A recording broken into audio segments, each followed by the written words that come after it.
Hello, UCAR. Peter Christensen here, coming to you from the CEO's desk. Still July, we're still talking about the Code of Ethics. I'm going to hit Article 9. This one, I don't know, it's kind of overlooked, but it's cited a lot in ethics complaints. So it says basically have all of your documents and agency arrangements in writing and signed and copies given to your client. So that doesn't. There's differing time frames when people get those signed. I always say get them signed earlier rather than later, and then make sure they have copies of all the documents. That's just the simple way to follow Article 9.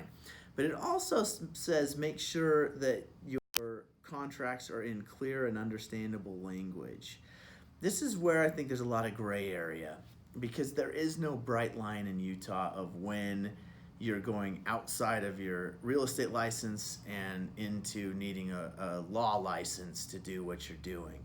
We give a lot of latitude to real estate agents in this state, not given in all states. A lot of them, especially back east, are a lot more strict on, nope, you have to have attorneys do this and real estate agents can do that.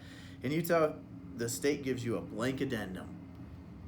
Be careful with that trust they're giving you. So, no bright line of like when you've gone too far, when you haven't. I wish there was, then we could point you to it and it would be easy. But it's such a gray line of when you're practicing law versus real estate. So best advice is if there's a standard form in the UAR library that does it, use it.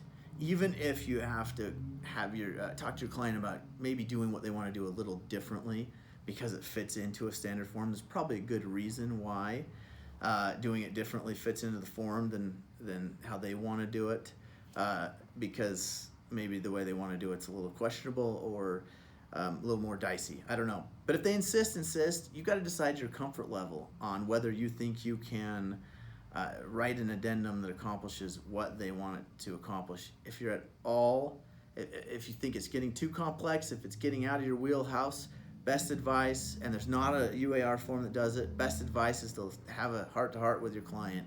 Let them know that this is really outside of any standard form, outside of anything you've done, and they might want to have an attorney write that addendum, and you can talk with the attorney about how to accomplish that. I know it's a little unsatisfying sometimes to have to pass that off on to someone else, but if you're uncomfortable with it, just think about, are you comfortable with the result? Because you're going to be held accountable for the result.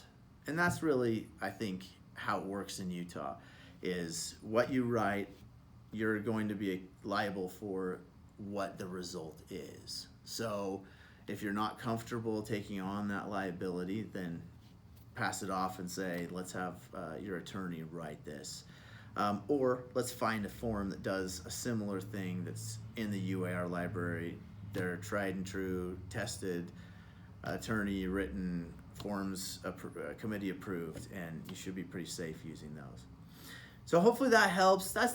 Those were the grayest questions I'd get on the legal hotline back in the day about Article 9, is just when am I going too far if I'm writing our own addenda on the blank addendum and I'm freewheeling it. So hopefully that helps.